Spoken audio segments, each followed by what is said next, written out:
The protagonist of our story is basically one of the greatest people to ever exist. Seriously, he's good at everything. Like, literally everything.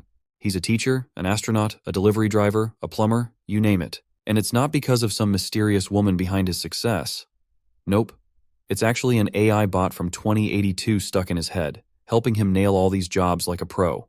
But what makes this story even more interesting is that the protagonist doesn't have a clue who he is, why he's here, or what he's supposed to be doing, and the AI in his head is just as clueless as him. All they know is that he is a special agent from some top-secret underground agency. So now his main mission in life is to uncover clues about himself and figure out where he fits into this crazy world. On his journey, you'll find him taking on all sorts of odd jobs just to make ends meet, like becoming a rope master to rescue damsels in distress, or becoming seasoned chef and tackling whatever bizarre task you can imagine. So, let's find out how this story began.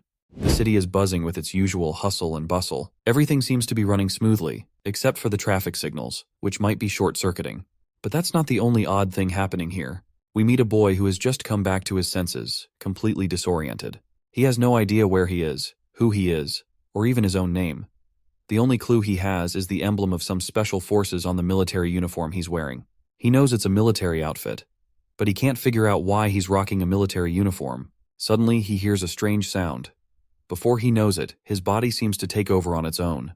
He balls up his fist and delivers a devastating punch to a nearby tree, sending it crashing down with just one hit. Onlookers watch in shock, their eyes nearly popping out of their heads at the sheer force of his punch. As for the man himself, he has no clue either what just happened. He heard something in his right ear, and he just moved instinctively toward the source of the sound. That's when a voice suddenly speaks up, greeting him as if they've known each other forever. Of course, he looks around, trying to spot who's talking, but the voice quickly explains it's a body-integrated combat support AI. At the mention of body-integrated, the boy perks up, his curiosity piqued. The system confirms again that it's embedded directly in his body. He glances around, still bewildered, and asks the AI where he is and what year it is. The AI scans his surroundings, and promptly responds that based on the banner in his field of view, they're likely in Seoul, and the year is 2024. The system then introduces itself, stating it's a military combat support AI from 2082. Naturally, the boy finds this ridiculous and immediately questions the system, asking if he's some kind of human from the future, sent back in time.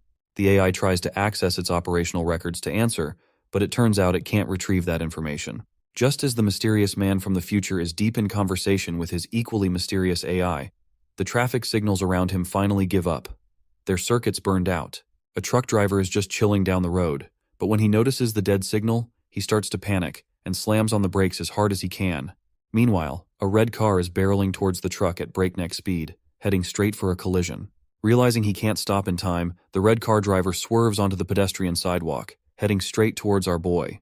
Just as it looks like the car is about to crash into him, the AI quickly detects the impending accident and urgently instructs him to dodge. As the red car finally crashes into the side barrier, a metal rod is propelled out with bullet-like speed, heading straight for our boy.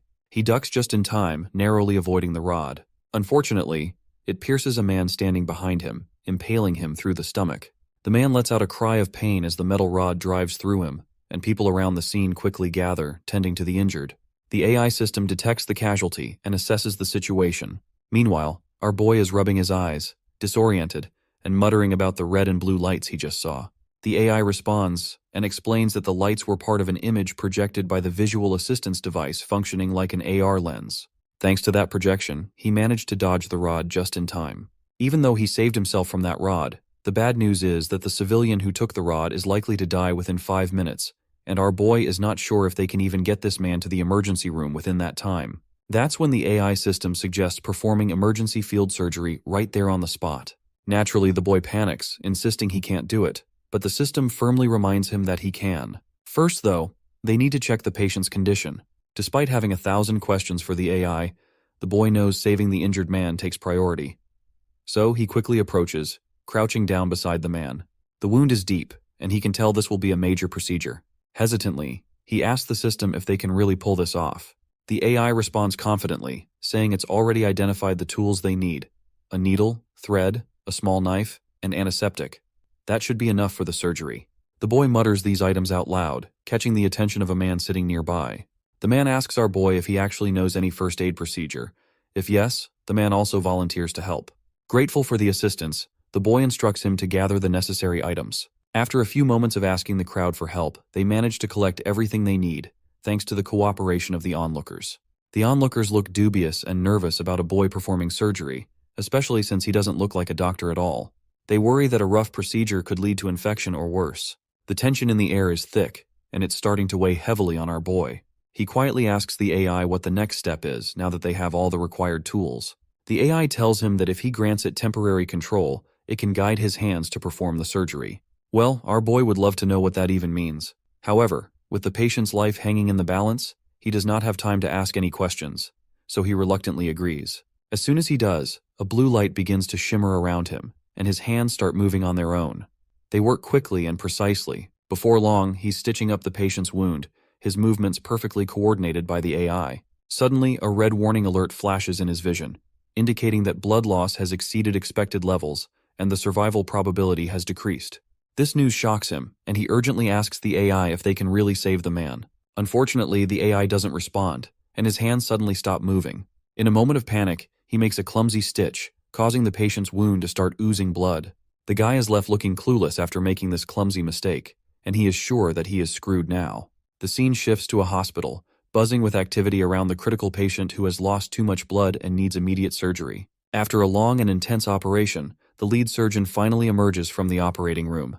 The assistant doctor asks about the patient's condition. The surgeon proudly announces that the patient survived. The assistant doctor is relieved to hear this, and curiously asks if the injury was not as severed as it seemed. The surgeon explains that the condition was actually quite serious, but the bleeding of the wound had already been controlled by some unknown person. That unknown person had used regular thread for stitching and managed to suture both the inside and outside of the wound. If it hadn't been for that intervention, the patient would have likely died even before arriving at the hospital. The doctor is utterly blown away by the fact that someone used regular sewing thread to stitch the wound. The surgeon then reveals even more unsettling news that the stitches were as uniform and consistent as if done with a sewing machine. Despite the surgeon's insistence that this is the truth, the doctor finds it hard to believe. Just then, a new figure enters the scene, who introduces himself as Detective Park Gi-jeon, and immediately inquires about the patient's condition. The doctor informs him that the patient is stable, and they quickly asks the detective if it's true that someone performed surgery on the streets. The detective confirms this, adding that he heard the person was shouting for a scalpel and ended up using a box cutter for the procedure. This revelation shocks both doctors even further. The detective, who does not really understand anything about surgery, curiously asks if it's really possible to perform surgery under such conditions. The surgeon quickly shouts that it's definitely impossible to carry out a proper surgery on the streets, especially with such rudimentary tools. As the three of them discuss the absurdity of the situation, they curiously ask Detective Park where that mysterious man got the needle for the surgery. The detective explains that witnesses said the man bent a needle from a sewing kit, and once he was done with the procedure, he quietly left before the ambulance arrived. Well, that is a lot to take in for the doctors. Anyway, the next scene takes us to a public restroom where our mysterious boy is rinsing his hands to clean off blood. It is then we learn that the AI didn't actually stop performing the surgery at that moment. It was just calculating the surgical path. The boy asks why the AI doesn't have any memories, to which the system explains that its memories seem to have been reset. The boy then inquires if the AI remembers its name. The system responds that it doesn't have one set. Hearing this, our boy then decides to give the AI a new name. Considering that this system is known as a combat support AI, he shortened this term and came up with the name John Ji-in. He then tells the AI that from now on, it will be called John Ji-in. The system doesn't immediately respond, so he asks why he isn't getting a reply. The AI explains that it is in the process of setting its new name to Jeon Ji-in, and also informs him that he can change it any time if he wants. The boy then jokingly suggests the name Blackfire Dragon instead. Well, it looks like even the AI seems slightly embarrassed by the suggestion, and quickly insists that John Ji-in sounds much better. As he exits the restroom, he once again notices the emblem on his arm that says, Earth Union, and he curiously asks the system about this emblem. The AI explains that the emblem is from a special operations military uniform of the Earth Union. The boy then curiously points out that if the AI is from 2082 and he himself is a special forces agent with memory loss, it doesn't make sense why he's in 2024. The system simply responds that it doesn't have information to answer that query. The boy then suggests using the internet for more information. However, the AI declines, citing the risk of getting hacked, and is definitely not looking forward to seeing the location of all the horny hot moms in the area. He then asks his system how it is currently processing information, And the system explains that it only receives input through sensory experiences. For instance, if our boy eats something delicious, the AI experiences the same sensation. It outputs information through his body and voice, but needs permission for temporary control to assist during combat. The AI also mentions one thing it cannot do. Even though it can assist with aiming, it cannot pull the trigger. Well, this isn't surprising given it's just a support combat AI. It does limit its capabilities after all. Besides, who would want AI to take over the world? Anyway, since the system is not helping our boy with anything, he decides he needs to gather information about himself to understand why he's in 2024. The AI confirms that this is correct and that he will need to retrieve this information himself. He then starts looking around, and that is when he spots the building where he can use a computer, and he is sure that this is their key to solving the mystery. The AI asks if he's regained his memories, to which he replies that he hasn't. It's just that his common sense is starting to return, and he believes that if they can access the PC room, they can gather valuable information. The only issue is that he doesn't have any money to get access to its services. In order to make some cash, he asks the AI if it can help him with singing. The AI confirms that since singing is a necessary skill in combat, it can support him in that endeavor. With this in mind, the boy grants the AI temporary control of his body. A while later, we see our boy standing there with the spoon, and he's not sure if it's even necessary. The system explains that he needs to get into the character, so he must pretend he is holding a microphone. Well, that makes some sense, but he is totally confused about why he has to sing in this area. You see, he is literally up against this rock band that's going absolutely wild with their singing, and he's not sure how he's supposed to compete with them. The system tells him that if he displays better skills than the singers, people will naturally pay attention to him. Our boy isn't so sure about this and feels a bit insecure, worried he might become a laughingstock instead of getting the spotlight. He then warns his friendly AI not to overdo it because he doesn't want to embarrass himself. Our boy braces himself and starts singing, and immediately, people start turning their heads. Within minutes, his sweet melodies fill the entire park, capturing everyone's attention. He strikes the perfect pose, adding flair to his performance, making it even more captivating. Meanwhile, the rock band starts to lose their audience, and soon everyone is talking about the guy who's singing so well, even without any instruments. In no time, the crowd disperses, leaving the band stunned with their eyes popping out. The onlookers are visibly moved, with some even starting to cry. They're amazed by how our boy can switch between so many octaves and sing with both male and female qualities. However, they find it a bit odd that he's only performing the middle parts of the songs. Our boy is startled by this observation, and the system quickly explains that it only managed to gather parts of the songs from street performances, so it doesn't have the full versions. Despite this, people start showering him with money, and before long, his box is filled.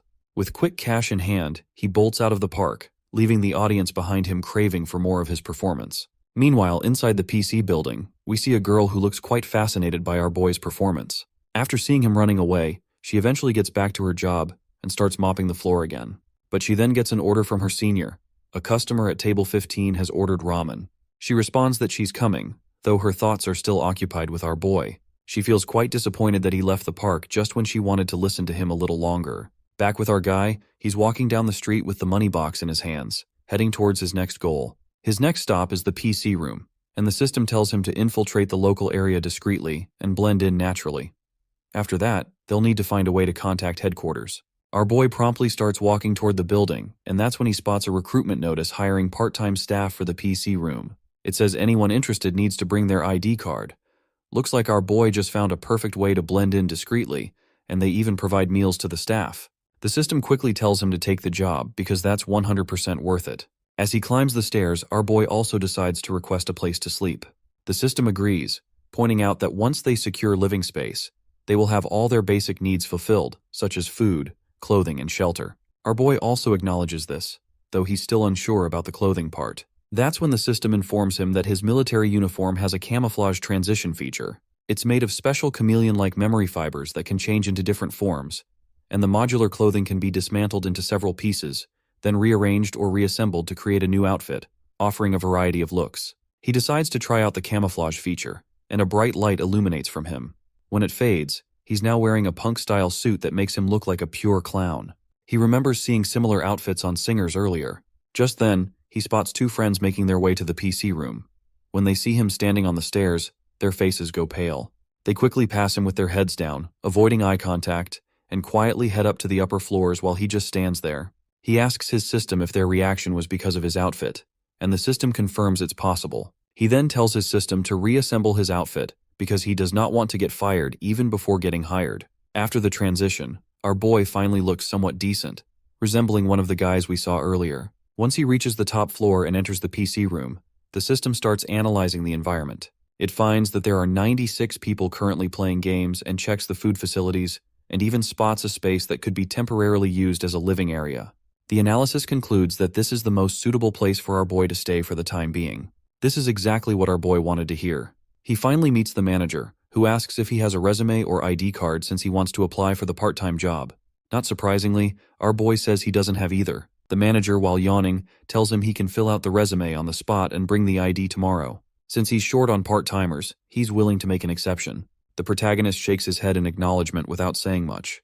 The manager gives the boy a quick look and, seeing his pretty face, wonders if he's just a time passer and doubts whether he can even cook instant noodles. He then curiously asks if our boy can even handle a frying pan, since they also serve food to the players. The protagonist shakes his head in acknowledgement without saying much. That is when his system reassures him that it has practical cooking skills for desperate times as well. With that in mind, our boy confidently tells the manager he can easily handle it.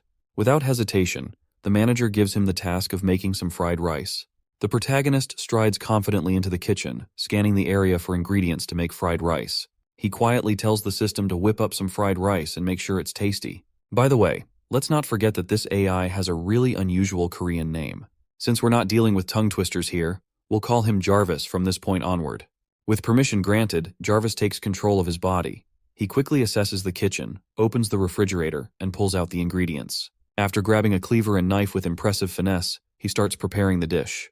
The manager can't help but notice the noise and skillful movements coming from the kitchen. My guy chops vegetables with such flair that the manager is left with his jaw hanging. He's sweating profusely, astonished that this boy isn't just stir-frying frozen rice, but actually cooking from scratch.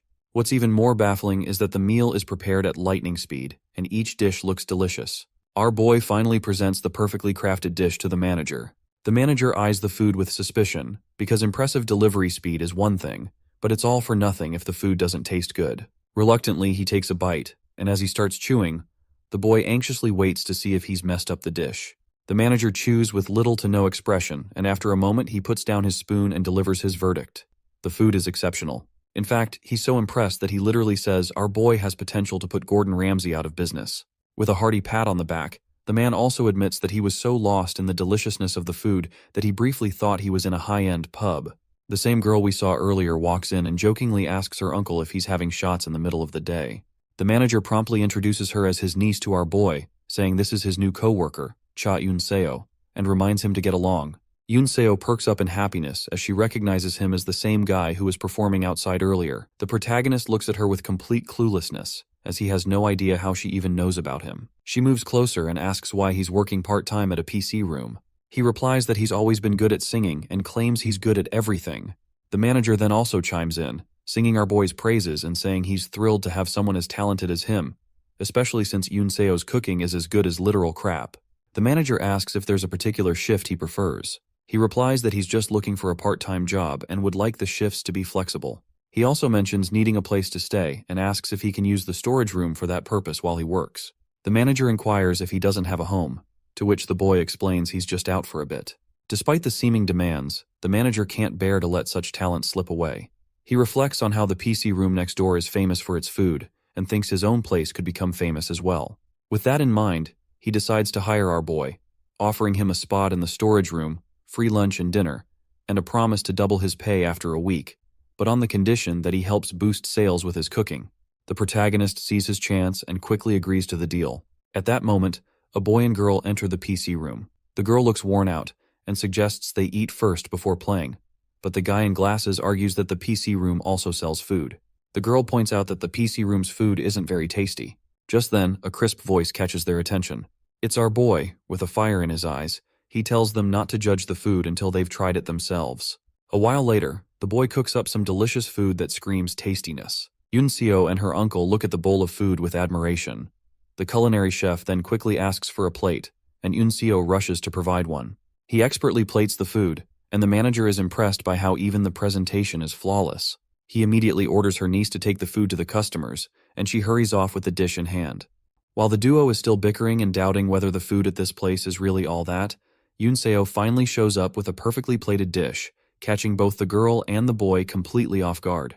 They're absolutely baffled because, they haven't even started gaming yet, and somehow, the food's already here. When the platters hit the table, they're both looking skeptical, muttering how they only ordered some basic fried rice. But this stuff looks way too fancy. Yoon can barely contain her excitement as she tells them to go ahead and give it a try first. Finally, they decide to give it a shot, and the moment they take a bite, it's like dopamine explodes in their brains.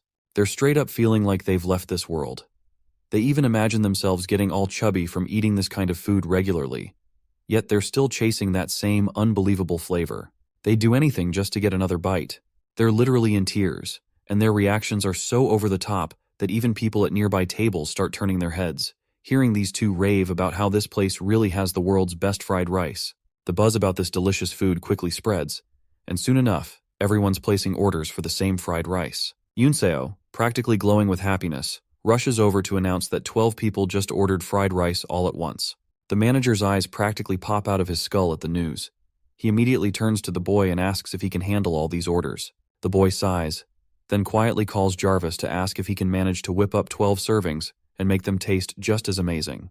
Not surprisingly, Jarvis assures him that tactical field cooking is perfect for handling large batches and that maintaining quality and deliciousness is always the top priority.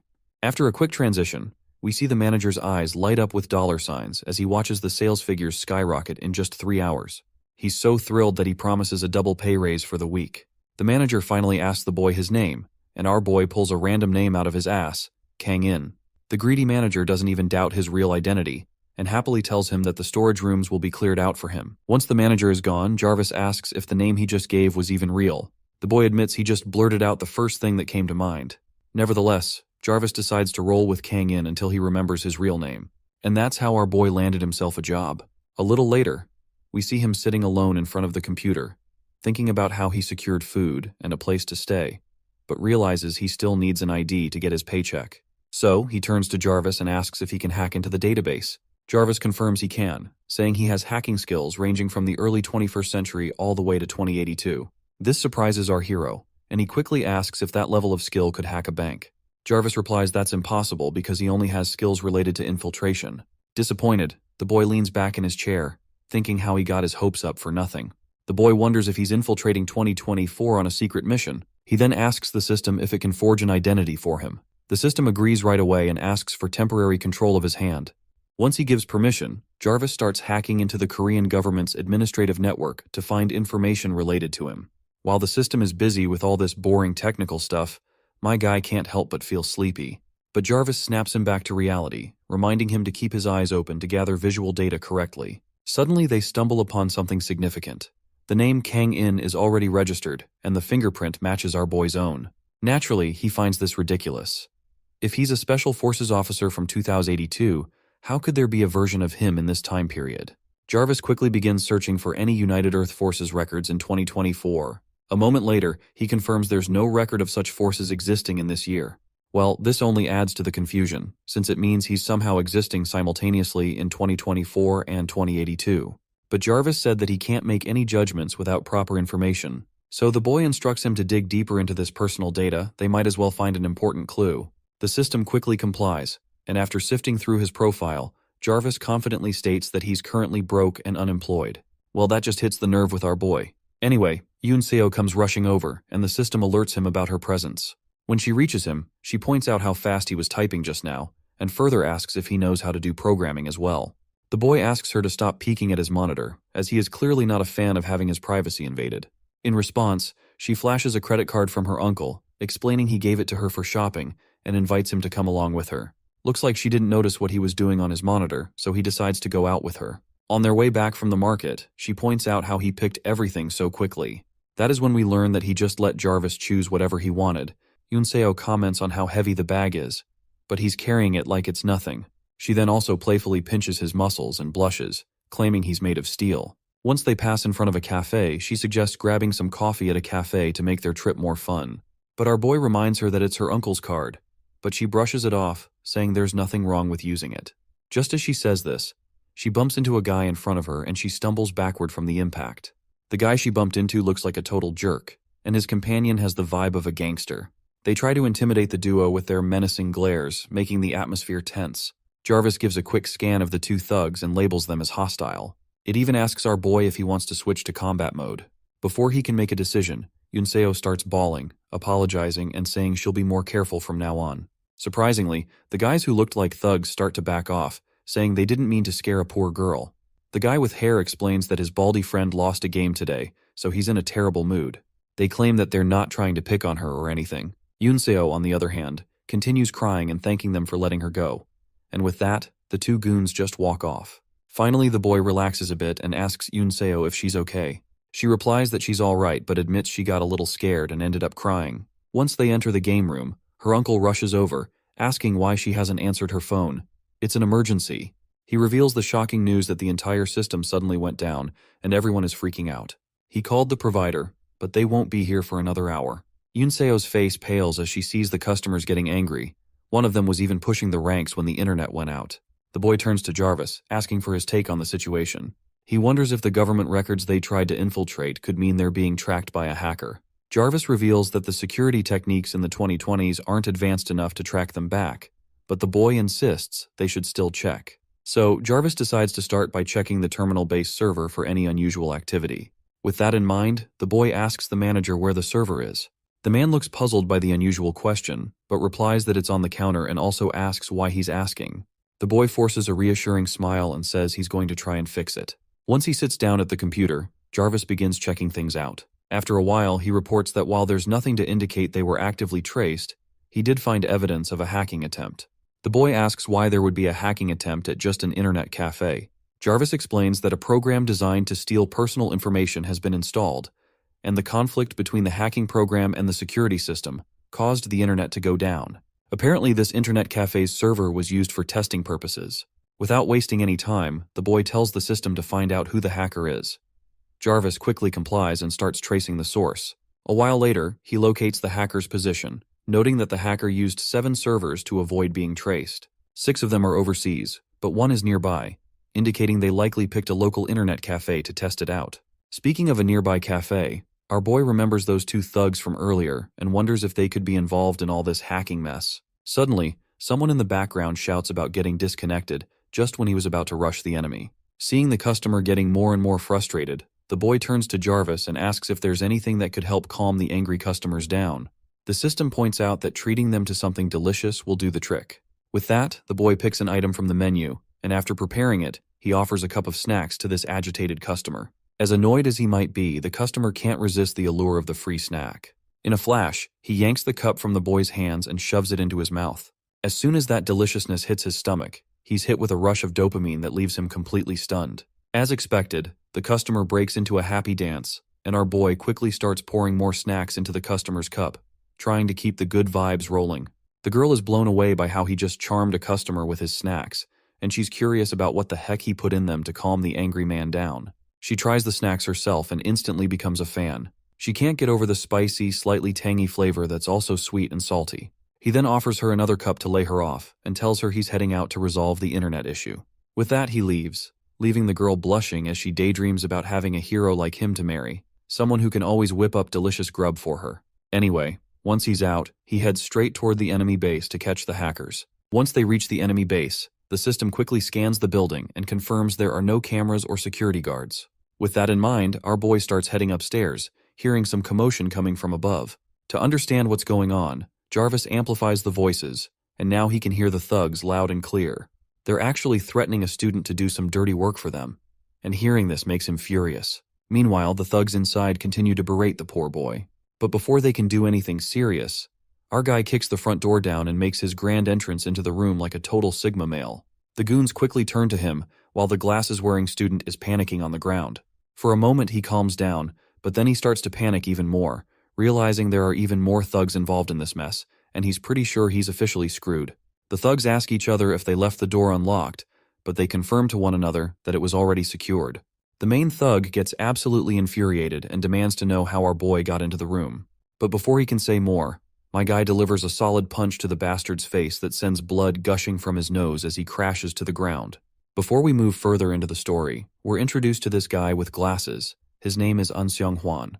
He's a first-year student at Korea University and has been fascinated with computer hacking since he was young. Even though he's just a freshman, professionals come to him with questions because he's already made a name for himself as a talented white hat hacker.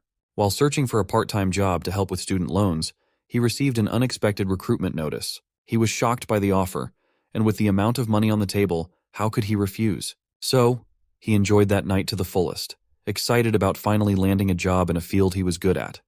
But, well, it turned out to be a scam. The company wasn't even legitimate, and just as he was getting beaten up by these scammers, he thought to himself, am I really going to die a virgin? But right then, my guy showed up and knocked out that punk with a single punch. Looks like our boy's feeling a bit bad after knocking that poor guy out with a single punch. But his system quickly reminds him that this is an infiltration mission, so they have to eliminate any enemies interfering with their task. Still, he can't shake the fact that he's a lot stronger than he thought. That big guy just collapsed from one punch, and it's kinda messing with his head. The system then scans the two remaining thugs, identifying that they're armed. At first, our boy's scared to take them down, but Jarvis reassures him that there's nothing to fear as long as he's got assistance. With that, my guy points his finger at these thugs and questions their audacity to bully a poor student, calling them octopus. Naturally, the thugs aren't too thrilled with the insult. The guy with hair quickly lunges at our boy, dagger in hand, but my guy delivers a quick kick right to his ugly face. And he hits the ceiling so hard that his head literally drills a hole into it, leaving him stuck up there. Then the bald guy charges at him with his own dagger, but my guy moves so fast it's almost unbelievable. With just one kick, he knocks the bald thug down to the ground. Amazed by himself, my guy can't believe he was able to put that guy in a hole with just one kick. The system then reveals that his kick strength is now 5 times stronger than that of a normal human. While he is busy geeking out over his new superhuman abilities, the guy with glasses is losing his mind. He sees our boy mumbling to himself and gets even more anxious and terrified, wondering if he's a police officer communicating via radio. He's feeling terrified because, no matter how innocent he seems now, his past doesn't reflect a solid track record of ethical hacking.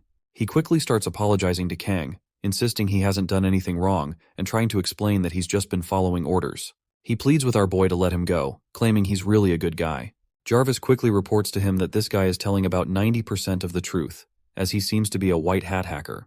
But despite the 90% truthfulness, our boy still wants to know what the other 10% is that he's lying about. So he asks the glasses guy why he's here.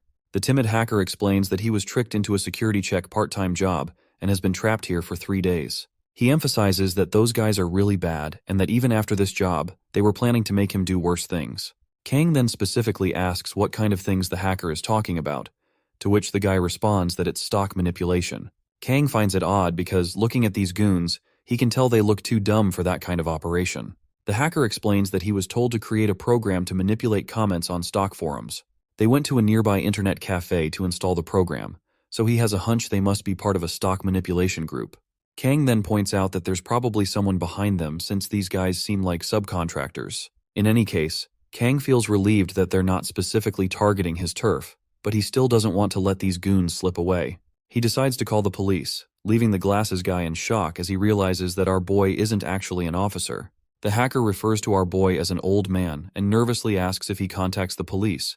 Won't he get in trouble for beating the crap out of these thugs? My guy gets annoyed at being called an old coot, but politely explains that he's just a stranger in a mask who happened to pass by and heard the commotion, so he basically just saved an innocent student.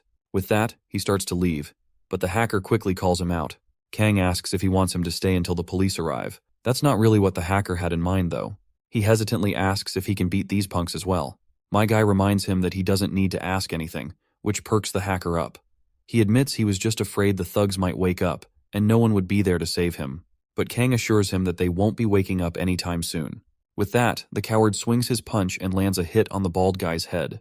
The thug suddenly stands up, which scares the hell out of the hacker guy. Eventually, the police arrive and are bewildered to see how badly these thugs have been knocked out. They curiously ask what in the world happened here.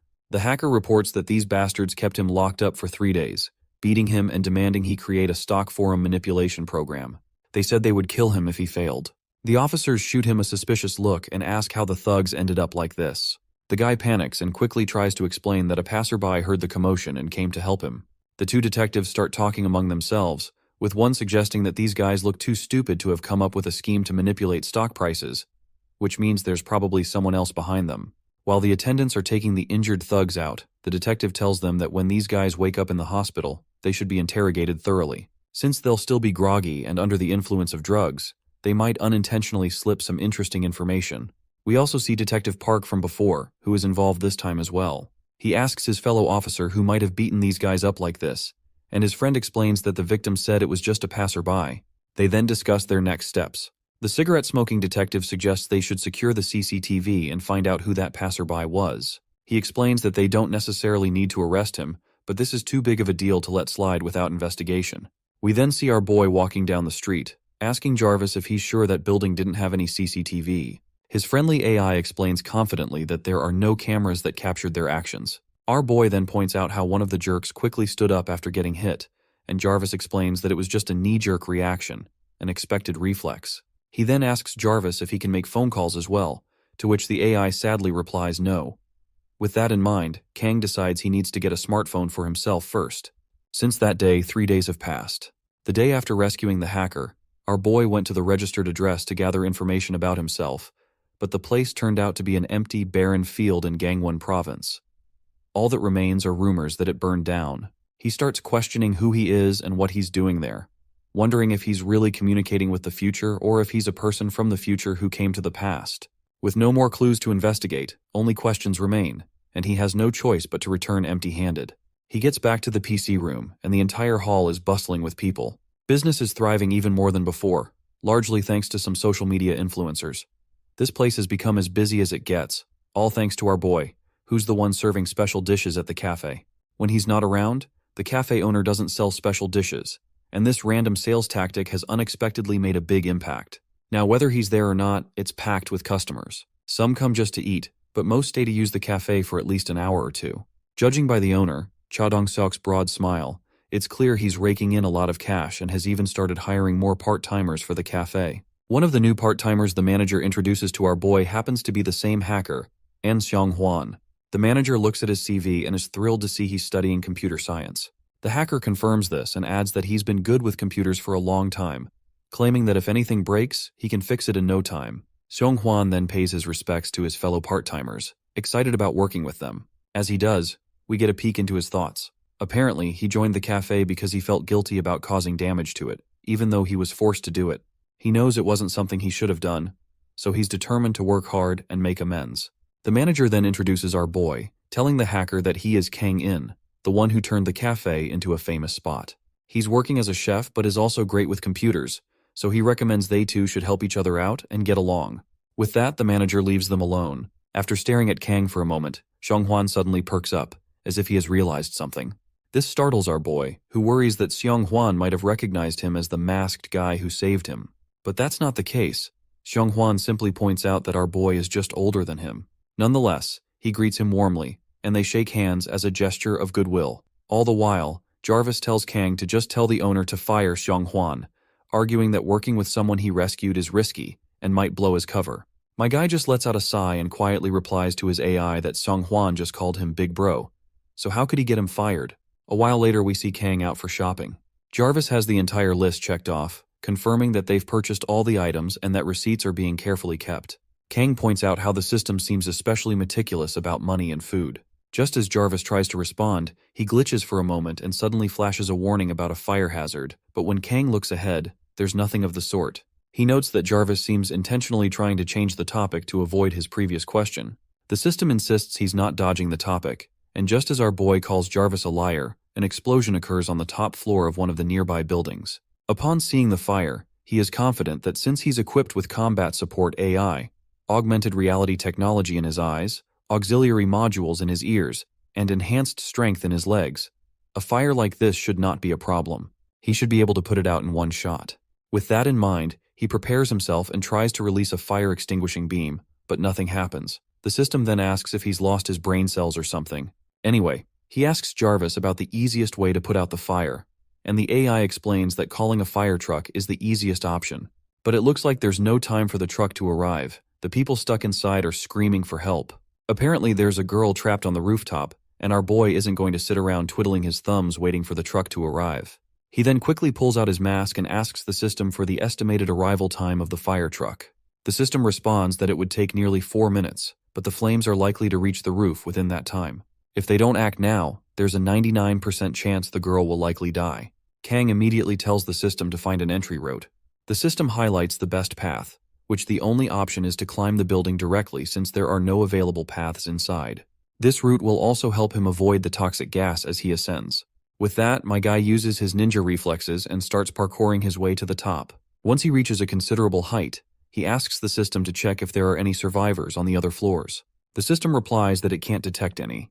Keeping that in mind, they start climbing even higher. Onlookers watching him wonder if there's a Spider-Man crawling up the building. Suddenly, the system flashes a red warning, stating that an explosion risk has been detected ahead.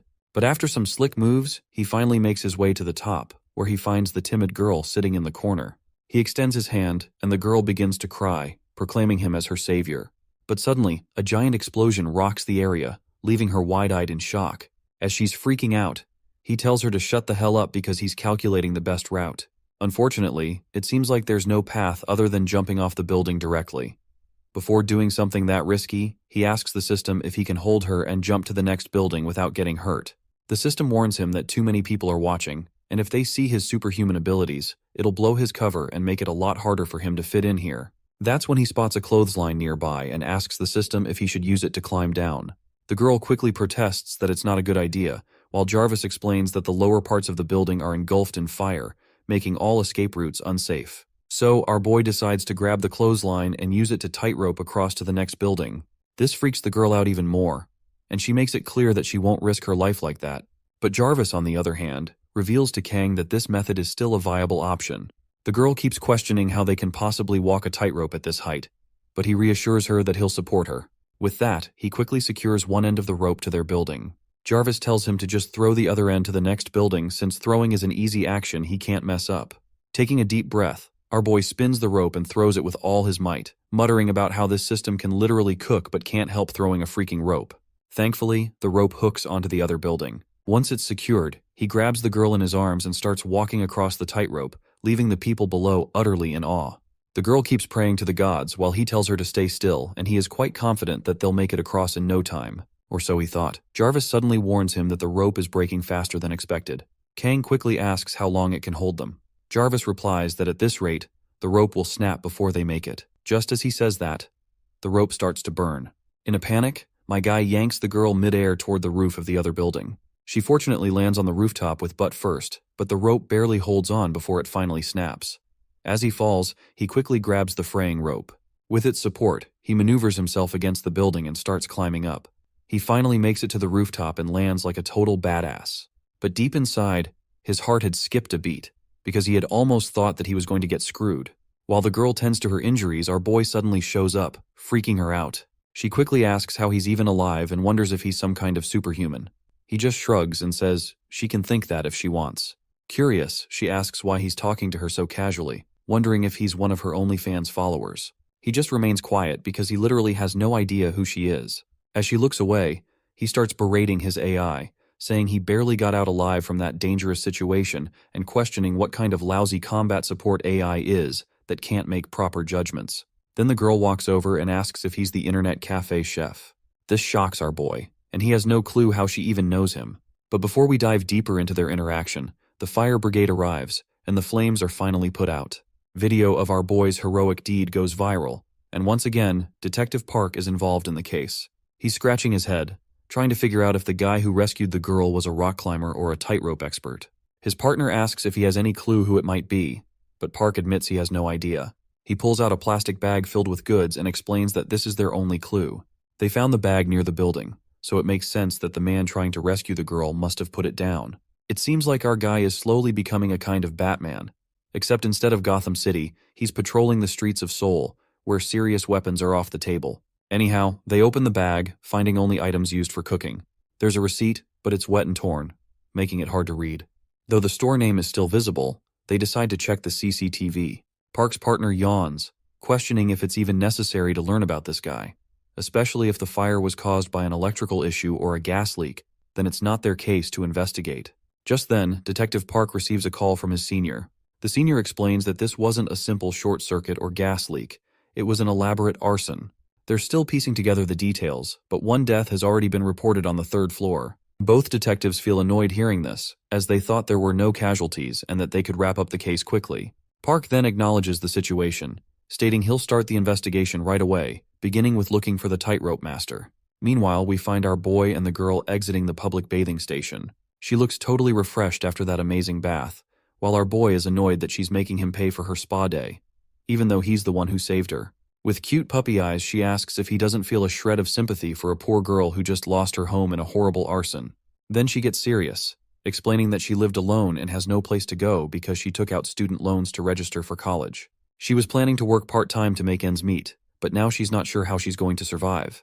He reminds her of her own words, telling her to just get a part-time job. She moans, saying she hasn't even gotten over the loss of her house, so how can she start working right away? That's when our boy starts walking away, knowing she's just being a drama queen. The girl quickly asks if the internet cafe is hiring part-timers and starts clinging to our boy, begging him to let her join. He brushes her off, telling her to talk to the boss, as he's just a part-timer too and can't really help her get a job. Eventually, he gives up and asks if she's good at anything. She proudly claims she's great at streaming games and that people even call her streaming beauty. Since she doesn't have a computer at home, she always streamed from an internet cafe. The boy then fires off rapid questions, and after a bit of back and forth, he decides to let her submit her resume. When they return to the PC room, we are met with a surprised look from Cha Eun-seo. The streamer girl quickly introduces herself, flashing a bright smile. Eun-seo, however, turns to our boy, reminding him he had gone out to buy sauces, so why has he returned empty-handed? He awkwardly replies, saying he lost them while watching the fire incident. The girl laughs at the thought of him being so excited about the fire that he literally lost his stuff. He shrugs it off, saying they can just deduct the money from his wages. Suddenly, Jarvis calls out to him, reporting that based on his analysis of the incident, there's a chance many people filmed the fire and they need to search the internet to gather information on what people saw. He quickly walks toward the PC while the streamer girl talks to the manager about the part-time job. A bit later, they come across a video of the tightrope hero who saved a beauty. The video has been reposted countless times, spreading online like wildfire. He then asks his AI if it can hack into the internet and delete all of the videos. Jarvis simply says no, which prompts our boy to ask him then how in the hell he was able to literally hack into the government database. Jarvis replies that it was only for identity manipulation. He explains that he does have military-grade hacking defense skills, but since there are no hackers present, he can't really showcase those abilities. Meanwhile, Detective Park is standing outside the PC room building, clearly drawn here by all the evidence pointing to this location. He's eager to finally catch that tightrope master at this internet cafe. Meanwhile, we're back in our boy's tiny room, where Jarvis is tallying up yet another day without finding a clue about the Earth Alliance or their true identity. Our guy even tried asking on Reddit if time traveling back to 2082 is possible, but all he got were trolls making fun of him for asking such a ridiculous question. But Jarvis reminds him that he's way more advanced than the technology of 2024. Even Kang kinda agrees. After all, an AI implanted into a human body is straight up impossible with today's tech. He shrugs off the confusion and asks Jarvis about that recent fire incident. Jarvis explains that one person was found dead in the building. Of course, our boy freaks out, wondering how they could have missed someone and if it was his fault. Jarvis reassures him it wasn't technically his fault. The body was found in a room they passed by while climbing the outer wall of the building yesterday. Kang asks how he failed to spot the person inside and wonders if they don't have infrared vision or something like that. Jarvis explains that their lenses are just augmented reality devices, not infrared vision. Kang calls him clumsy for such a slip-up, not detecting a living human inside the building. Jarvis clarifies there were no signs of movement, sound, or any other indication of life in the surrounding area. As soon as Kang hears this, his mind perks up, realizing the person might have already been dead. It makes him wonder if the fire wasn't an accident but a carefully planned murder. Jarvis agrees, saying there's a chance that could be the case. That's when he hears a knock on the door, and we already know it's Detective Park, who's there with the stuff Kang left on the streets. The card used to buy those items had this address on it. When Cha Eun-seo sees the items, she perks up, and just then, our boy walks out. She quickly informs him that the police officer brought back the seasoning he lost while watching the fire yesterday. Detective Park feels a bit unsettled to hear this, realizing our boy isn't a suspect after all, just some passerby who happened to be there during the fire. Meanwhile, Miss Cha jokingly comments on how amazing Korea's police are, being able to track down the owners of even small things like this and return them. Kang thanks the officer for his help, and Detective Park casually slips him a business card, saying if he has any tips about the incident, he should reach out. Our boy then asks Jarvis if he should get the detective involved since it might help them catch the murderer sooner. Jarvis reassures him it's safe to meet the detective now that our boy has confirmed identity. Miss Cha then asks if he's free because she wants to work with him and get closer. On the other hand, Jarvis tells our boy that it would be beneficial to get acquainted with the local police for future operations. Kang agrees as well, and decides to just get closer. But Miss Cha thinks he's talking to her and starts jumping for joy, saying she'd be thrilled to work with him.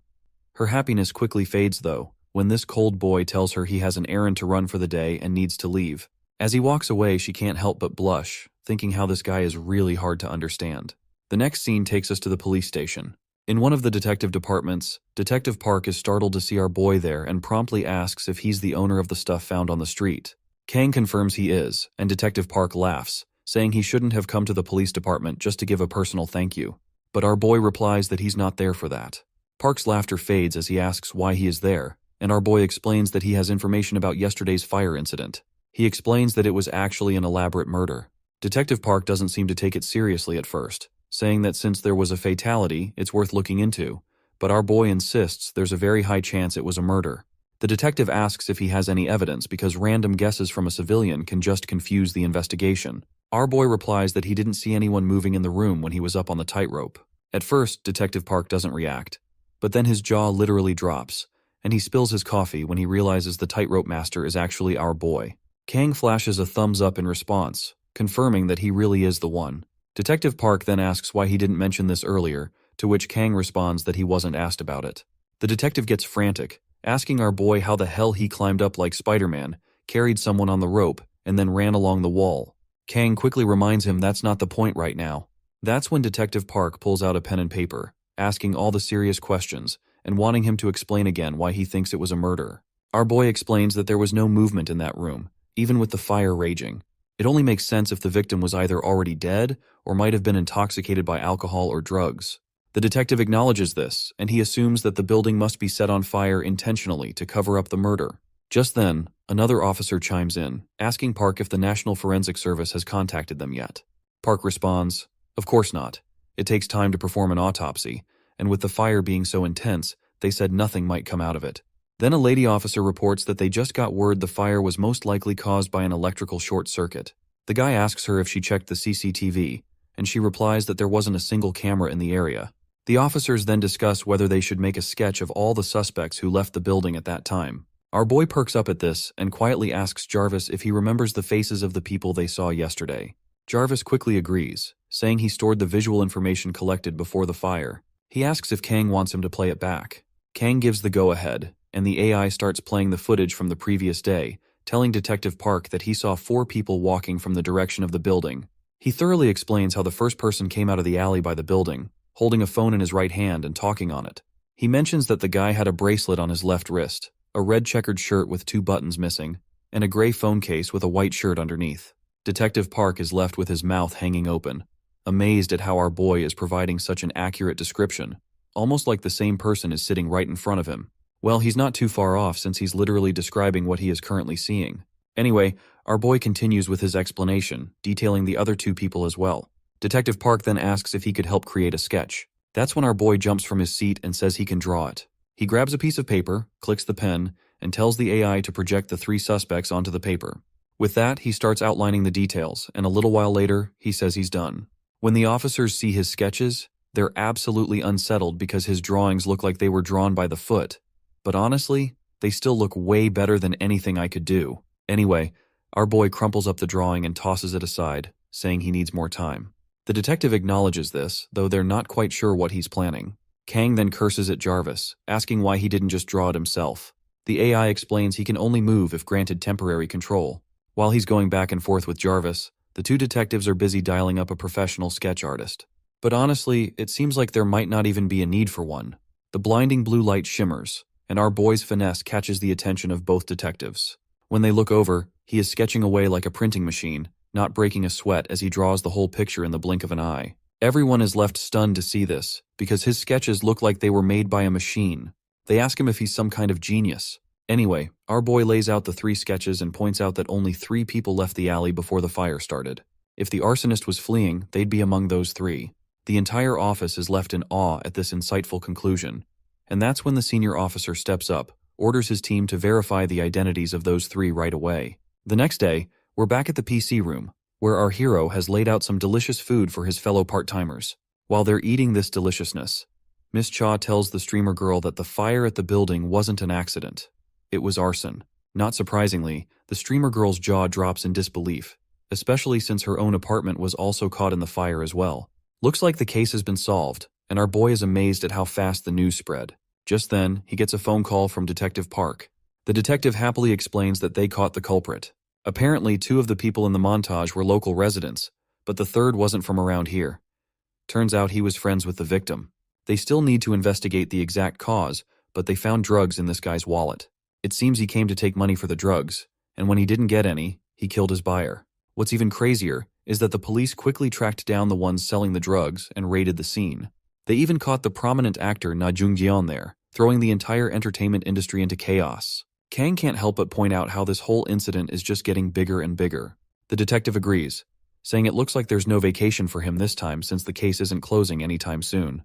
Still, he's glad that thanks to our boy and the sketches he drew, they managed to speed things up 100-fold.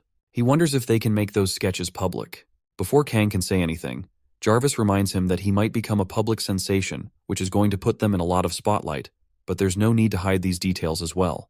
Eventually, our boy tells the detective he doesn't mind if the sketches go public, but he just wants him to keep quiet about who drew them. His coworkers perk up at what he's saying on the phone, while Detective Park can't help but point out that he's a true hero. Kang brushes it off, saying he's just doing his job. The others perk up even more, quickly asking what he drew for Detective Park. He just brushes it off, claiming it was just a little doodle. The 3 of them start laughing, teasing him that the drawing must have been really bad if he doesn't want them to mention he drew it. But our boy just tells them they can think whatever they want. Suddenly, there's commotion nearby, and it looks like some guy just spilled his ramen. While Miss Cha mutters about how these clumsy customers keep spilling ramen, the hacker guy tells the streamer girl to handle the cleanup. After she's done cleaning up the mess, she starts thinking about asking for a bonus. But that's when she bumps into someone while clumsily walking around. The customer falls to the floor and the girl panics, apologizing repeatedly and asking if he's okay. The man tells her to be careful, complaining that she hurt his wrist. Meanwhile, our boy watches the entire scene and asks Jarvis if the wrist is really broken. Jarvis quickly reports that based on the hand's movement, there's a possibility of a fracture, but to be sure, he'd need to touch the hand and observe the person's response. Kang gives Jarvis the green light, so he walks over, grabs the customer's wrist, and Jarvis quickly reports back that the muscles, ligaments, and joints are fine, and no bone damage, but the wrist is sprained. Kang promptly tells the customer that his bone is fine, but it's just a mild sprain, and reassures him that he'll help make it hurt less. While Miss Cha can't help but feel admiration for her crush, the hacker points out that our boy is also really good at massages. Miss Cha then thinks about getting hurt too, since it's the only way she could score a massage from him. Kang, on the other hand, further tells the man to avoid any strenuous work until tomorrow because if he pushes it, it'll get worse. The man explains that he can't live without cooking. It's part of his job. He reveals that he runs a food truck and there's an emergency film shoot they urgently called his food truck. That's when the streamer girl volunteers to help the customer, but the man isn't so sure and asks if she can actually cook. The girl admits that she can cook ramen pretty well. The customer sighs, saying that no matter how dire the situation gets, he can't just serve ramen. He wonders if someone good at cooking could help out, and that's when he starts looking at our boy with innocent eyes. Jarvis picks up on what the man wants, and he urges our boy to just say yes. Despite this, Kang turns the customer down, but the customer quickly ups the offer, saying he'll pay him 300,000 won if he helps out. As soon as that 6-digit number registers in our boy's head, he gives the man a high five, excitedly asking if he just needs to cook rice and some side dishes. The customer perks up with happiness, feeling honored to get help from someone like our boy, who could seriously give Gordon Ramsay a run for his money. He recalls how he's heard this PC room has a reputation for great food, and he just came to check it out. The food was apparently quite delicious, so he's been coming back ever since, thinking he might learn something. Now that the legend himself is about to help him, he feels there's nothing to worry about. We then hear our boy talking to Jarvis, and we learn that he agreed to help because he plans to investigate other regions as well, and the money he's getting is just a nice bonus. As the next morning arrives, their food truck rolls down the road and Kang is driving.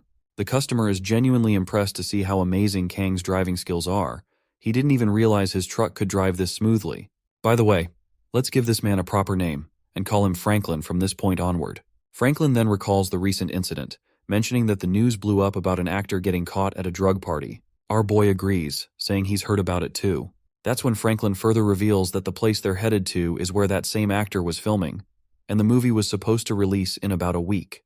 Kang asks if they're still going to release it now that the main actor has been caught up in something like this. Franklin just shakes his head, saying who would want to watch a movie with a drug-addicted actor? Now they're reshooting every scene that featured him. While the guy is glad he's getting work out of it, the atmosphere is intense over there, and everyone is panicking as they scramble to reshoot all the scenes with a new actor. Kang asks why they don't just push back the release. Franklin explains it's a bit tricky. They've already locked in a ton of theaters.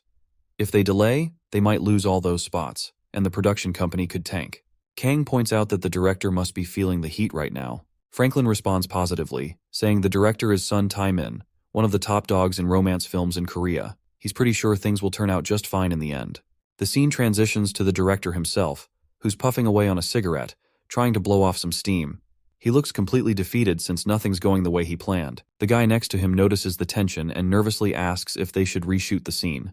The director just mutters that they don't have time, and they're stuck settling for this garbage. He's absolutely fuming, thinking about how his big project got derailed by that druggy scumbag.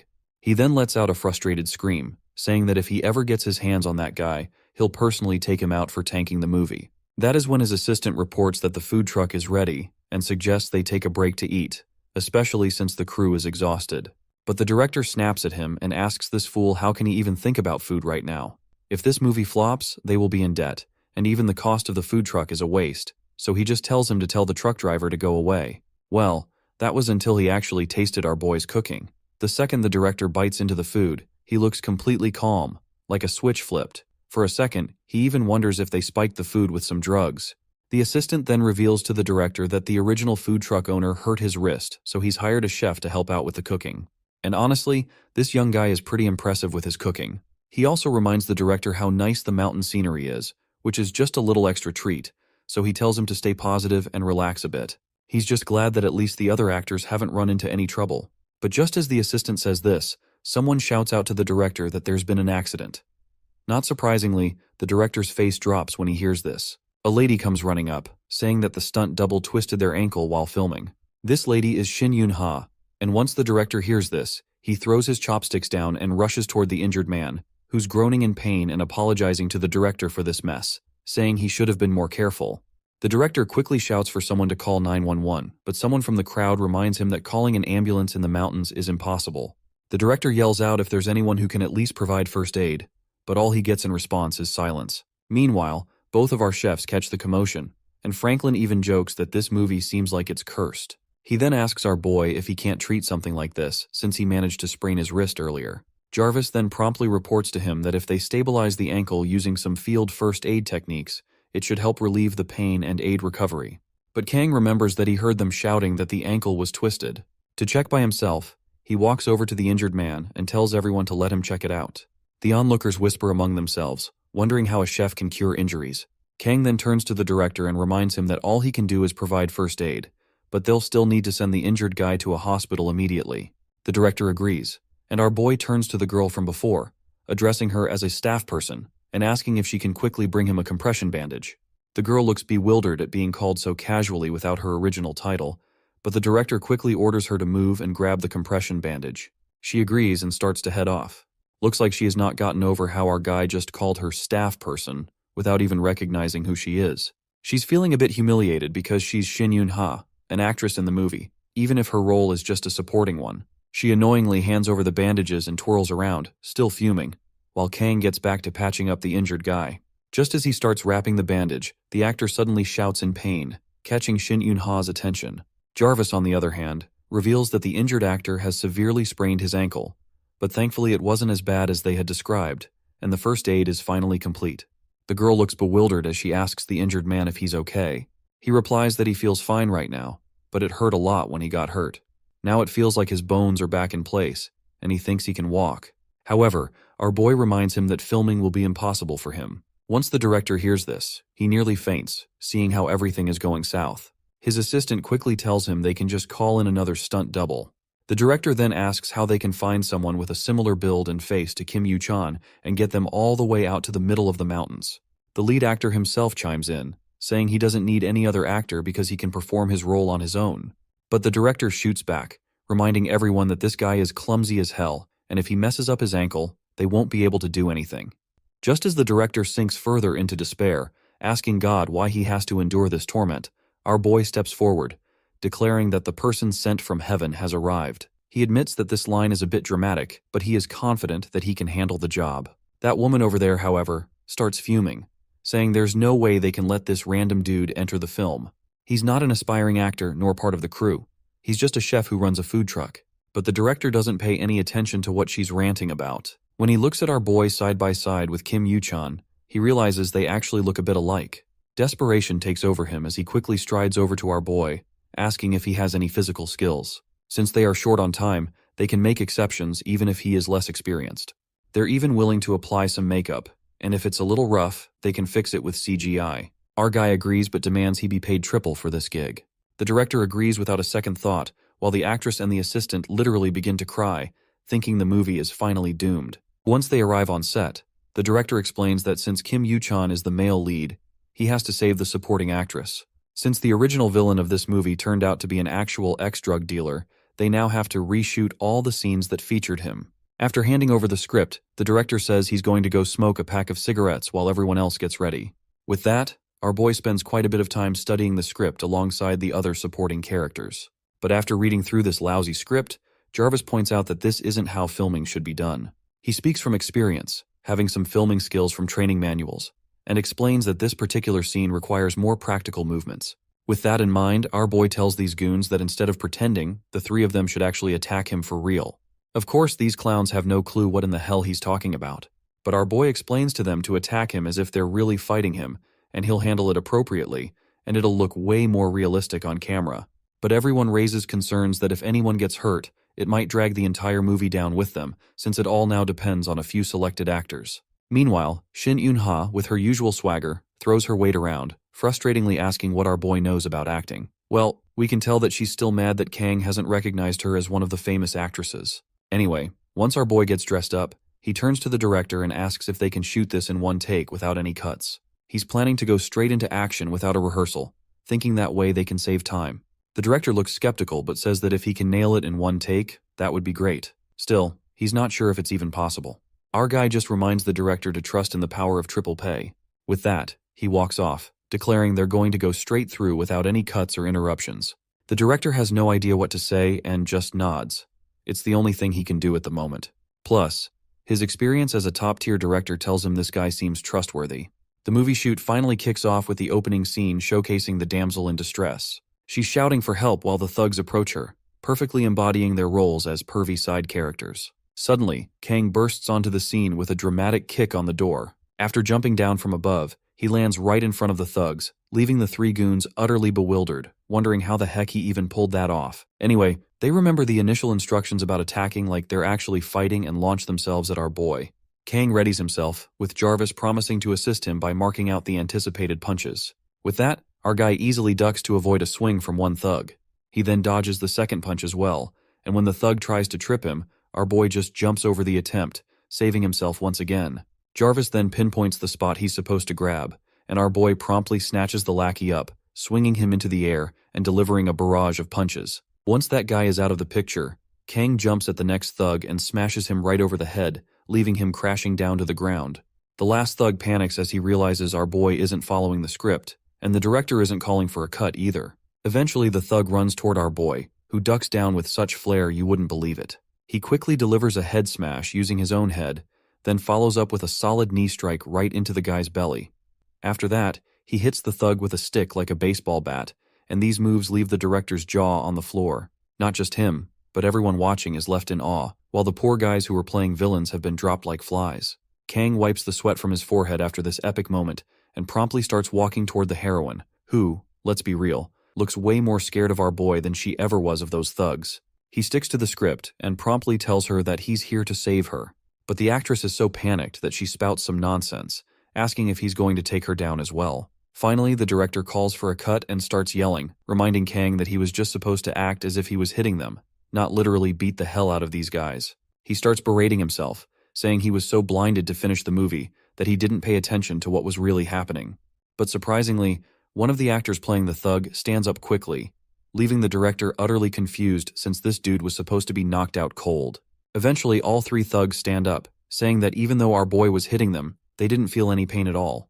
The director, not expecting this twist, has no clue how to react, while his secretary is yelling and shouting at our boy, asking what in the hell he's doing hitting people for real. He is so busy trying to downplay our boy that he doesn't even realize the thugs who just got beaten are absolutely fine and safe. Once he finally realizes, he goes silent, his face a picture of confusion. He quickly asks the trio if they're actually okay, to which they reply that they're not sure either, but one thing is for sure, it felt like there was a cushion or something, and it felt more like they were sliding than being hit. The assistant calls this bullshit while our guy tries to explain the science behind his punches, saying it's all like when you're sliding sideways on downhill skis. Of course, this still doesn't make any sense to the assistant, so he quickly turns to one of the actors and reminds him how when he got hit with the knee, his body flew up, so why he's not hurt at all. The guy just smiles and says he didn't feel anything. The knee just kind of slid over his body. But the assistant insists that their camera clearly filmed them getting beaten up, so how can it not hurt at all? Finally, the big cheese himself pops into the scene and decides to call it a day. He laughs loudly, claiming he knew all along that everything would turn out well, which is why he didn't stop filming. But his crew knows he's just blatantly lying. They then decide to review the footage, and once they do, they're amazed at how everything played out perfectly. Even the reactions on everyone's faces are as realistic as they can get. What's even more concerning to the assistant is that our boy moved according to the camera positions. He calculated every camera angle and moved accordingly from start to finish to create the perfect scene. Kang then turns to the director, while the director is feeling over the moon right now, and asks if his part is over. The director responds positively, thanking him further and saying the scene looks just as good as a Hollywood action movie. With that, our boy is finally dismissed, and before he leaves, the other actor compliments him on his amazing acting. Meanwhile, the arrogant actress is still fuming as she is having a hard time swallowing the fact that my guy is actually a pro in acting. She believes these guys are just pretending it didn't hurt so they wouldn't have to reshoot the scene, and she can tell they're about to cry from the pain. It seems like she's just overthinking it a bit too much. She even thinks that if the script had told our boy to hit her, he would have knocked her out cold too. Our boy glances at the actress and shakes his head in acknowledgement, and this idiot woman starts freaking out, wondering if this creep is looking at him with lustful eyes. But suddenly, we realize he's not even glaring at her, but rather, he's looking behind her because Jarvis is reporting a strange noise coming from the wall. He then quickly looks up, and Jarvis identifies the source of the rattling noise, explaining that in a few moments, debris will fall from the ceiling. When the structure breaks, fragments will fly toward the actors, and he has only 5 seconds to react. With no time to waste, our boy grabs the lead actor by the collar and throws him out of the way, which freaks the girl out even more. But with only 3 seconds left, he grabs her and starts dashing away. As the debris starts falling, he uses an iron rod to kick the debris away, all while the girl panics in his arms. Suddenly, Jarvis reports that a large structure is about to collapse. As the structure falls, a cloud of smoke erupts, leaving everyone with their jaws hanging wide open. They're calling out to her, asking if she's okay, begging her to be all right. Not surprisingly, she's quite alive in our boy's arms, but then she starts shouting again, begging for anyone to help her. Kang then asks her why she's overreacting like that. The lady wells up with tears and says he threw the main lead actor, and now he's trying to throw her too. My guy denies such intentions and reminds her that the set collapsed, so he had to save her and himself. The actress finally looks around and is even more shocked to see the entire set crumpled, and wonders aloud what's going on here. Kang simply replies that he doesn't know either, and adds that the set is just poorly constructed. She then glances at the lead actor and realizes that our boy actually saved her and the other actor from getting crushed by those steel bars. She starts to blush when she realizes that he's the one who actually saved her. He eventually sets her down not so gently. The other actor walks over to our boy, claiming that when Kang threw him, he almost thought our boy was holding a grudge against him. But even after being tossed aside, he claims he's totally okay. The director rushes toward his actors, asking if they're all right. The lead actor flashes a thumbs up, saying he's fine, all thanks to Kang for saving them in an instant. The director turns to the lady, asking if she's okay too. She hesitates to admit it at first, but after glancing at him, she finally acknowledges he's not a bad guy after all, and admits that she's okay too. The director lets out a sigh of relief. If those steel bars had fallen on the actors, someone could have seriously gotten hurt, or worse. With the current drug scandal going on, he can't help but think that if an actor had died due to rushed set construction, his movie would have been doomed. In his eyes, our boy suddenly becomes a hero without a cape. I can't help but think that this fat director is only worried about his movie getting doomed instead of fearing for someone's life. The assistant then asks the director if they need to repair the set before they can film again. The director gets angry, asking if he's crazy, because if it collapses again after some quick fixes, who's going to be responsible? but the assistant reminds him how they are going to film the remaining scenes. Just then, the cameraman rushes in, saying they captured the whole scene perfectly. Both the director and the assistant turn to him, confused, asking what he means. The cameraman explains that he had the camera rolling for behind-the-scenes footage, and they caught the entire thing on tape. They play the footage and watch as our boy rescues the damsel in distress, blocking away those steel rods heading toward them. The director watches intently, and then he's absolutely shocked, wide-eyed as he asks who filmed this. The cameraman panics, thinking their senior might be angry, but contrary to that, the director is impressed to see that this footage is literally Hollywood-grade shit. He's in awe that they managed to capture a scene like this without even planning it. He starts to drool a little, imagining how huge this is going to be and how this scene will be remembered throughout history. But his assistant quickly bursts his bubble by reminding him that while this scene is too good to throw away, it's actually an accident, not a scripted moment. It'll be crazy if people find out it was a real accident, and they'll likely get a lot of hate for it. The director brushes it off, saying no one got hurt and they can spin it for marketing. If any problems arise, they can just let the lawyers handle it. After a lot of back and forth, the director finally convinces his assistant. But then the assistant raises another concern, saying how they can use this shot without the consent of our boy. Without wasting a single moment, the director rushes over to our boy. His eyes become puppy innocent as he thanks him for saving both actors during the accident. Our guy just shrugs, saying he did what he had to do. The director calls him a hero for his deeds and quickly gets to the point about the footage. He reveals that they accidentally filmed the scene and it came out so well. He asks if they can use it in their movie, even promising to credit our boy in the end credits. Kang thinks for a moment, while Jarvis reminds him that if his face is plastered all over the public eye, it might interfere with their future missions. But once the director mentions they'll be paid for this scene, Jarvis quickly adds that since his face was covered, it shouldn't be a problem. With that, they both shake hands and seal the deal. Afterwards, we see Yoon-ha's manager asking if she's all right. She responds positively, but it's clear her mind is still preoccupied with thoughts of our boy. As she looks around, she notices he has been injured on his back. She quickly rushes over, asking if he's hurt since his shirt is torn. Kang brushes it off, saying it's nothing, as it's just a little ripped clothing. She then reflects on how she was almost crushed by a huge steel bar, but this boy saved both her and the other lead character, and he doesn't even have a scratch on him, which is just mind-boggling. Finally, she thanks him sincerely, and our boy replies that he was just doing his job to help out. But she quickly shifts back to her anger, reminding him that she's not a staff member, but an actor. My guy just says he knows as he was just trying to be funny. Anyhow, he dramatically adjusts his hat and declares that since his job here is done, he'll head back to the catering truck. With that, he strolls off, leaving the eager director praising him for his equally amazing food and acting skills. They then discuss what the boy actually does, and the assistant mentions that he works at a PC cafe. They find it pretty odd that someone so talented works in a place like that. The lady asks if he won't be coming back after helping them today. The director eagerly responds that they are definitely going to ask him to help out tomorrow and the day after too, because with Kang on board, this movie is going to be the best action film ever. Yoon-ha laughs and claps, teasing the director that this movie was supposed to be a romantic comedy. The greedy director makes it clear that the genre doesn't matter. He insists that if they cut out all the scenes with that drug addict and replace them with action, they can solve all the problems piling up in front of them.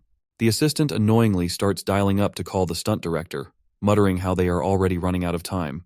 But the director interrupts him, reminding him that there's no need for anyone else because our boy is literally a one-man army who calculated all the movements in real time. All they desperately need is Kang. One of the crew members points out that Kang isn't even a recognized actor, but the director just brushes it off, reminding them that nobody gives a damn about acting license when my guy is literally better than the main lead Kim Yoo-chan. The real main lead starts to tear up at hearing such a brutal truth from his senior. Meanwhile, the assistant then asks what they are going to do about the food truck since Kang is the one managing all the cooking since the original owner got hurt.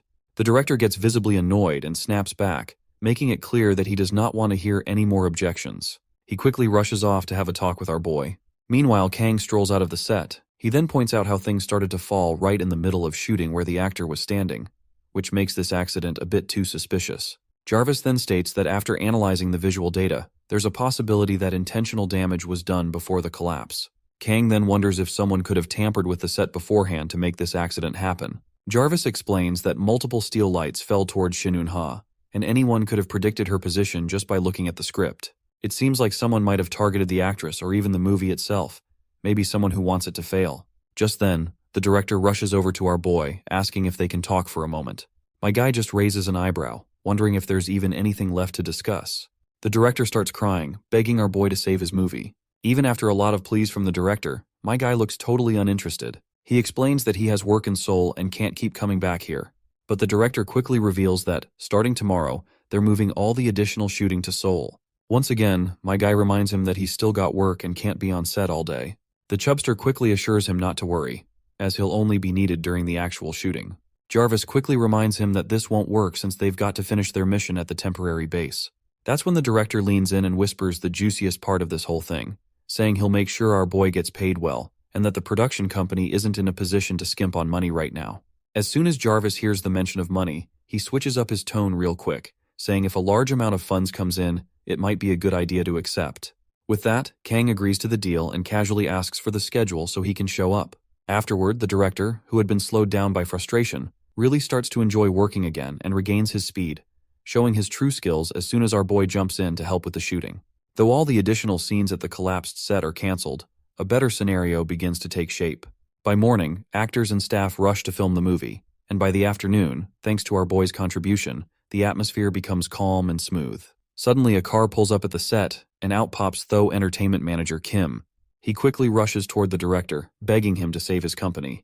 The manager frantically says that if they release this movie in its original form, they'll get nothing but complaints, and the movie will flop. He emphasizes that the entertainment company will be in serious trouble.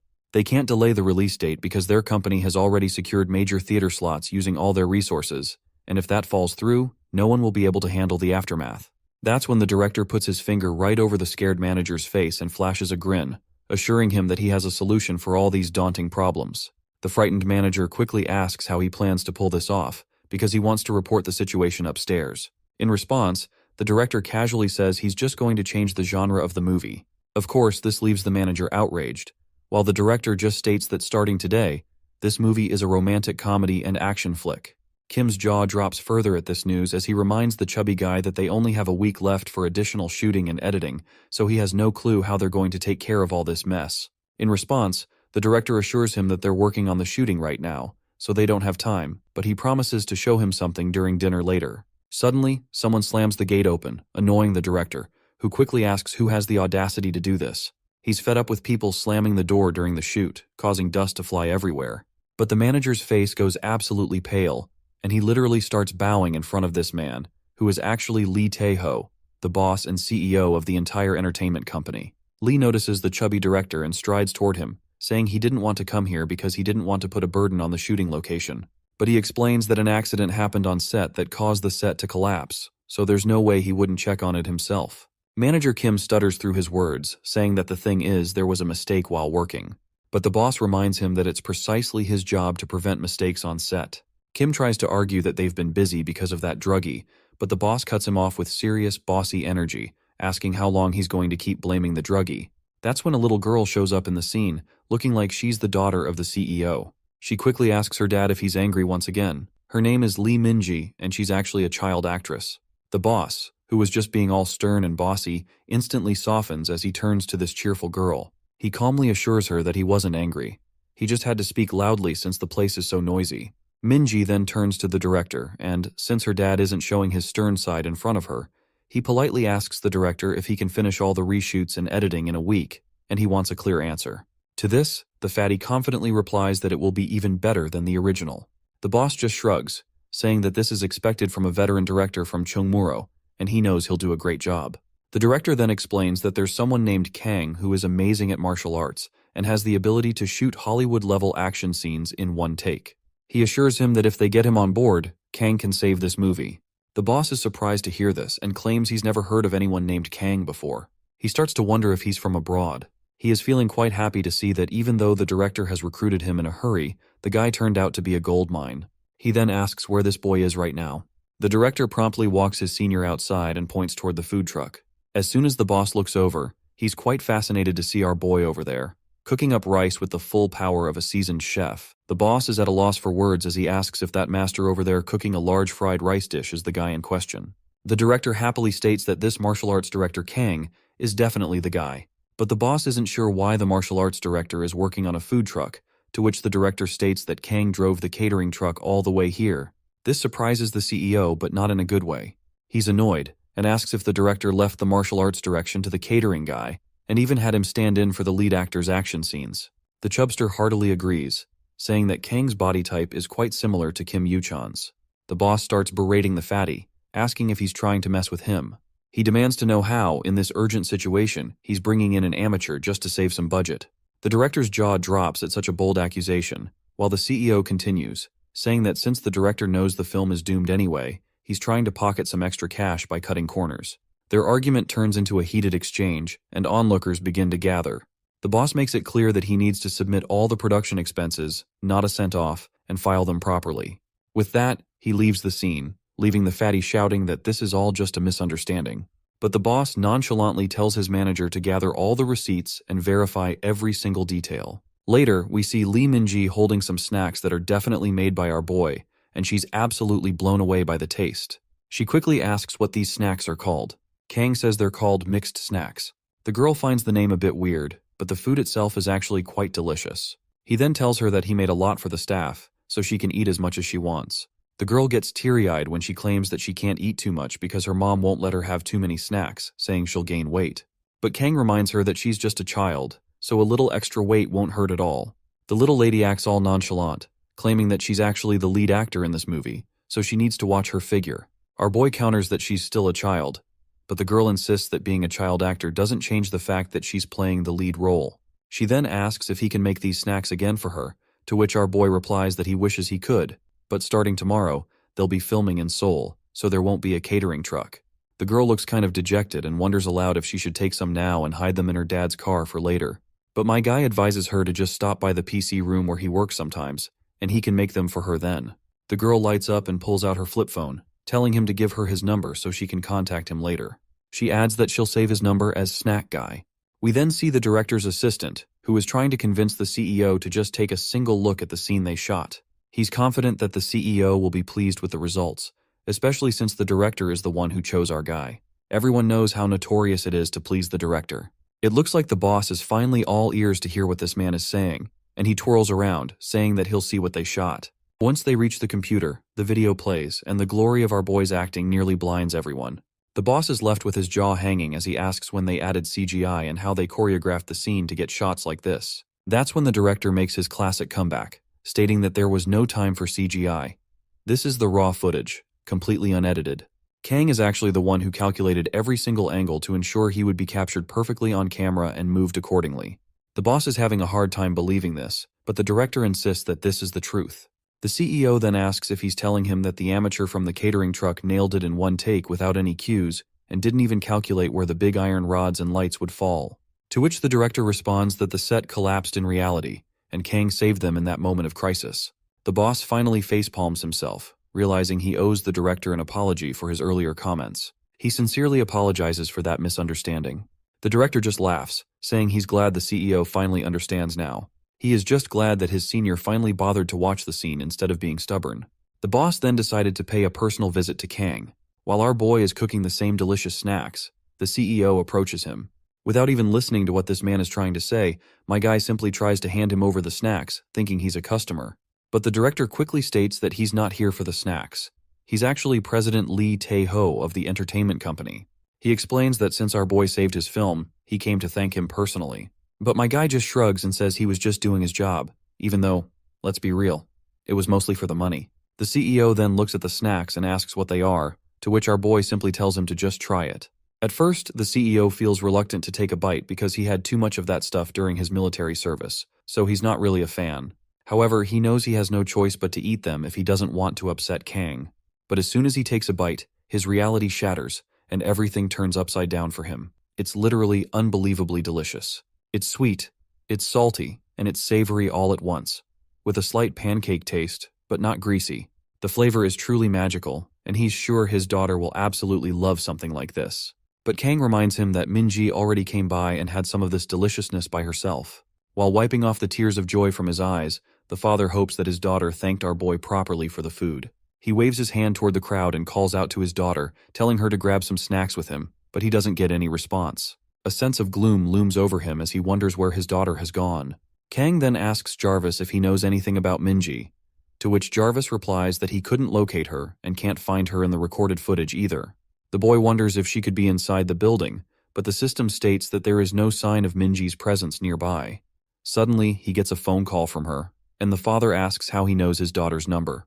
Kang responds that she exchanged numbers earlier to get more mixed snacks later. He then picks up the call, and as soon as he hears the caller, he goes into stunned silence, prompting the father to ask if he's all right. But my guy is just frozen in his place with his phone pressed to his ear, while the father keeps asking him why he suddenly looks so upset.